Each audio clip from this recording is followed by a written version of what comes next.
नमस्कार, मैं हूं जूही वर्मा। बिहार चुनाव की सरगर्मियां फिलहाल बहुत तेज है। खास तौर से अभी जब रामविलास पासवान का निधन हुआ है तब सियासी समीकरण बहुत ज्यादा बदलने के आसार हैं। पर कुछ सवाल हैं जो उनके निधन के बाद भी बहुत ज्यादा तेजी से उठ रहे हैं।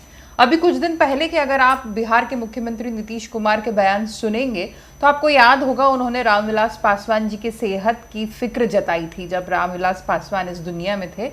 और उसके बाद उन्होंने ये भी कहा था कि वो मेरे पुराने मित्र हैं और राज्यसभा वो हमारी ही मदद से गए हैं। यानी एलजेपी के तो वहां विधायकों की संख्या इतनी ज्यादा थी नहीं कि वो उनको सपोर्ट कर पाते और रामविलास पासवान राज्यसभा तक पहुंच पाते। ये सपोर्ट था नीतीश कुमार की पार्टी जेडीयू का, जिसकी वजह से रामविलास पासवान राज्यसभा सांसद बन पाए और उसके बाद मोदी कैबिनेट का हिस्सा बन पाए।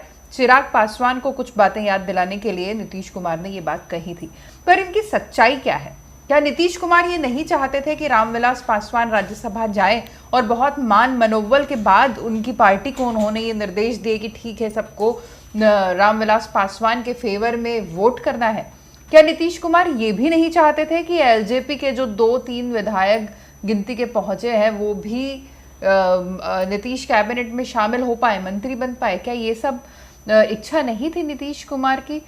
ये तमाम सवाल खड़े हुए हैं चिराग पासवान के एक पत्र के बाद। ये पत्र हालांकि कुछ दिन पहले लिखा गया है, सितंबर माह में लिखा गया है, जो उन्होंने बीजेपी के राष्ट्रीय अध्यक्ष जेपी नड्डा जी को लिखा था और तमाम बीजेपी के जितने आला कमान हैं उनको संबोधित किया था इस पत्र के जरिए। पर सवाल यही थे, उसमें भी यही बातचीत थी, जिनके बाद ये तमाम सवाल अब जब रामविलास पासवान जी नहीं रहे, एलजेपी फिलहाल अपने संस्थापक को खो चुकी है, बेहद दुख में डूबी है, खासतौर से चिराग पासवान, जिसके बाद ये सवाल लगातार उठ रहे हैं। क्योंकि उस जो पत्र लिखा था चिराग पासवान में, उसमें बेहद दर्द शामिल था, एक पुराना अपमान शामिल था जिसके घूंट पीकर एलजेपी अभी तक बिहार में काम कर रही थी। चिराग पासवान ने इस लेटर में, वैसे तो नीतीश कुमार पर जो हमले साधते रहते हैं उसका पूरा जिक्र किया था इस लेटर में कि किस तरीके से उनकी पॉपुलैरिटी घटी है नीतीश कुमार की।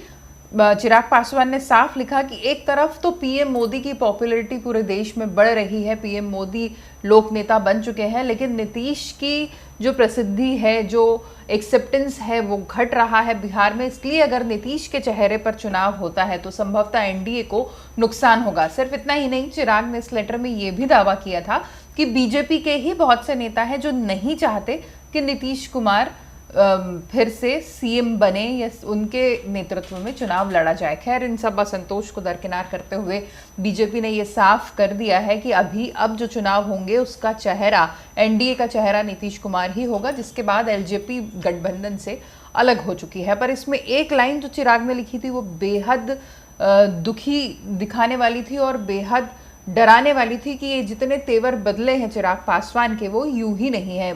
चिराग पासवान ने अपने लेटर के आखिर में साफ लिखा था कि पिछले साल उन्हें याद है कि जब राज्यसभा की उम्मीदवारी की बारी आई थी तब नीतीश कुमार ने रामविलास पासवान को सपोर्ट करने से इनकार कर दिया था। इसके बाद रामविलास पासवान नीतीश कुमार से पर्सनली मिलने भी गए थे और बहुत मान मनुहार के बाद नीतीश कुमार ने रामविलास पासवान के नाम पर हाँ की थी। तब से ही अपमान का घूंट पिए हुए है एलजेपी। और साथ में उन्होंने ये भी लिखा कि एलजेपी के संस्थापक हैं रामविलास पासवान, जिनके अपमान पर पूरी एलजेपी आहत हुई थी और यही एक बड़ी वजह है कि इस बार एलजेपी किसी भी सूरत में जेडीयू के साथ चुनाव नहीं लड़ना चाहती। चिराग अपना रुख ये भी साफ कर चुके हैं कि जहां पर बीजेपी कैंडिडेट्स उतारेगी वहां पर एलजेपी अपने प्रत्याशी खड़े नहीं करेगी, लेकिन जहां पर जेडीयू के प्रत्याशी होंगे वहां जरूरी नहीं है कि एलजेपी अपने पार्टी के कैंडिडेट्स ना उतारे।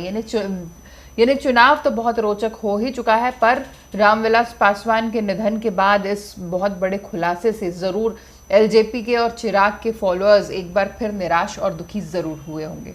नमस्कार।